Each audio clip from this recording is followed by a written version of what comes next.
Good evening. Welcome to today's Tropics for July 6th, 2021. Please note, I'm not a meteorologist, and this video is just a collection of my thoughts and opinions about the storm I'm talking about. And for any decision making, please consult not your hurricane center or a local official. So today I'm looking at tropical or Hurricane Elsa. So this has been upgraded based on radar velocity data. We'll see if that is actually correct, because we also have a recon mission here that is investigating the actual structure of the storm. So right now it's a bit more organized. We had the Lowell Center here. It was exposed actually earlier today. It was very vigorous looking, so you could tell it was a very strong tropical storm. But it was very slightly exposed to southwesterly shear, and it seems to generate enough convection to kind of um, have enough outflow to lessen the effects of the upper level shear, but it's still not the most organized because there's a lot of mid-level shear right now that's currently affecting the storm. It has been for the past few days, so conditions aren't the most favorable, but it's favorable enough to kind of get up to about 65 knots as a minimal hurricane, as the National Hurricane Center has said. There is a decent convection in the northwest, but closer to the center, the center is not really over that deepest convection. It's a bit to the south of it. And that's probably because there's a decent amount of upper level divergence on the east side of this upper trough here. So it's forcing a lot of the convection a bit more than north rather than symmetrically around the center. So it's not the best looking storm on radar, especially or on infrared imagery.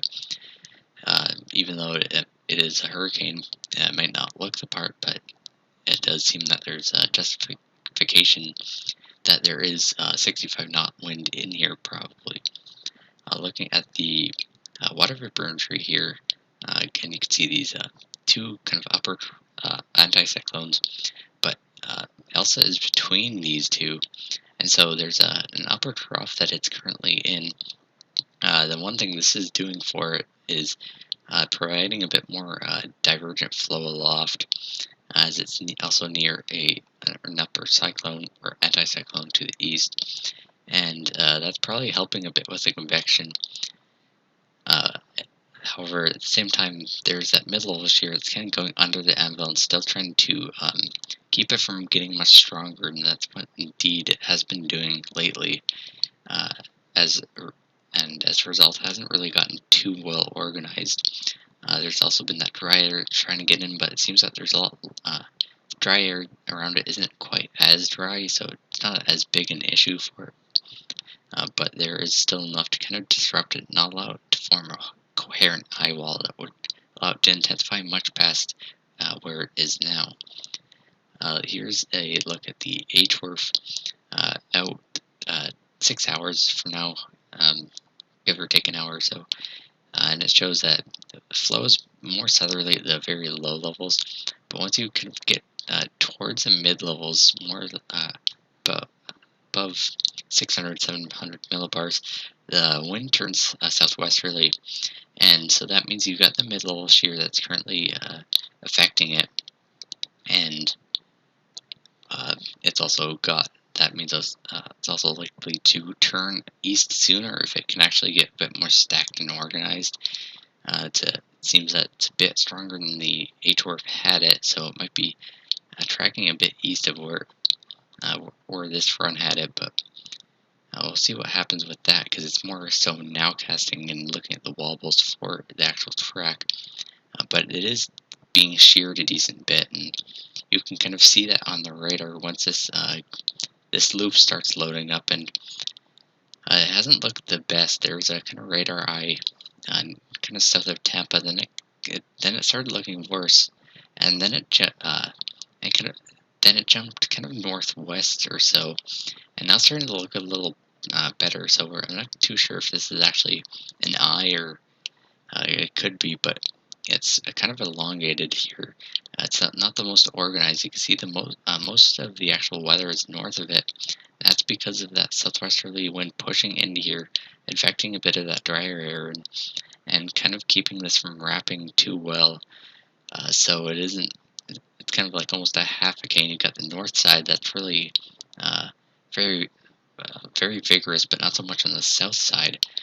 And so uh, that means it can't really get a very good inner core going, and as a result, it's probably not going to strengthen too much more unless the shear really abates and allows it to wrap around and intensify. One thing to note is that this feature is actually kind of wobbled a decent or a decent bit west, and it seems to be also traveling a bit west of north. And given that it's been kind of traveling a bit north generally most of today, that's good news for Tampa, because that means the or this kind of core area might kind of move a little away, so you won't have the actual core sort of convection and wind going directly into more populated areas of Tampa. However, there are going to be some impacts, even though it might not be the worst right now. There's a decent amount of convection and um, rain, along with some wind and embedded thunderstorms that are coming up north. So these will start affecting the area soon. And this is kind of not the greatest time because the sun has just set. So pretty dangerous conditions when you have high wind like this, rain, possible flooding, and this it's nighttime. So unfortunately, it looks like a nighttime cyclone for Tampa, and you should definitely not let your guard down at this point, because the impacts are just beginning. Now let's take a look at the recon mission that's currently in there. So at first it looked like it weakened a bit because the extrapolated pressure wasn't quite at as low as it was earlier.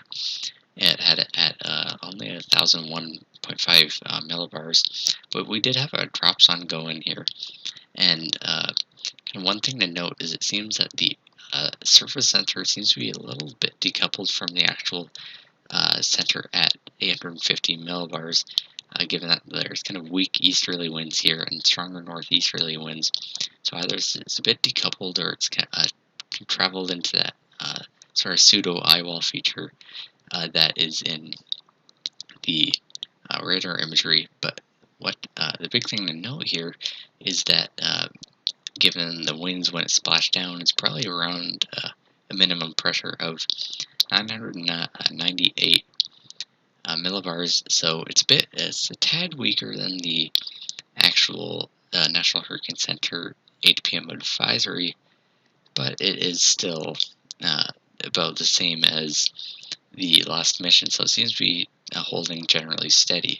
So we've got a mission in here right now, and it seems they are indeed finding these stronger winds to the east in that convection. We don't quite know like what it'll find as it goes further up north, but it is finding some decently strong winds. So if we keep seeing something like this, maybe a little stronger, then that will justify the 65 knot intensity that National Hurricane Center has for it, with the radar velocity showing that. Kind of one thing to note here actually is that the center at 850 millibars, so this is getting into the low level kind of region, is all the way down around here. So that is kind of most southwest of Tampa. But the eye feature, it seems to be a bit further to the east. It's kind of wobbled west, so it seems a lot closer to that. But it does seem that it is a tad bit decoupled due to that shear, so it's definitely not the most organized system. That's again what's going to keep it from getting too much stronger than this, most likely. Even if the actual core, though, misses Tampa, as it passes to the north of Tampa, you're going to have that westerly flow that's going to push a lot of water into Tampa Bay. And given that there is kind of a unique sort of shoreline in Tampa Bay, that's going to push a lot of water in there. It's not going to be able to get out easily, so that means there's going to be a big surge risk. And this is something you usually see with a tropical cyclone passing by Tampa, especially if it's nearby. You get a lot of flooding from the surge just because the water can't really drain out of the bay here. There's a risk for storm surge along most of Florida's west coast, and also some parts of the southeast coast along Georgia and South Carolina's coastline. But it seems, given that Tampa is relatively populated and that it is, again, it's kind of shoreline, means there could be some decent or flooding risks from that storm surge as it passes by. Let's look at the National Hurricane Center official forecast for it, and in the near term, yeah, it's going to kind of stay around land, and then probably landfall somewhere in the Big Bend area, and kind of maintain its strength and start weakening, of course, once it gets into land. So uh, the risks that will be present as it comes north are probably heavy rain as it passes by this track. But in the near term, we've got hurricane warnings, tropical storm warnings, some watches. So there's that wind along with the cyclone that generally is present with most cyclones like these. And kind of one thing to note a little further out is it seems that it might emerge over water, not quite over the Gulf Stream, but near it. And in water, it's kind of decent. So I might see it strengthen a little here, especially with a bit of baroclinic help as it passes by parts of the mid-Atlantic and northeast coasts. And so there might be some dangerous weather as it passes by, possibly some rain and strong wind, but we'll have to see what happens and what changes with the track as it comes offshore. Then eventually, it's as it speeds off northeast, it'll become an extratropical cyclone and fully shed its tropical nature. So if you are in the areas that are under the gun in the next little while or a bit further out, just keep an eye on the storm for now. Don't let your guard down. Of course, be prepared for it. And as always, stay safe. If you have any questions or comments about my video, please let me know. Thanks for watching.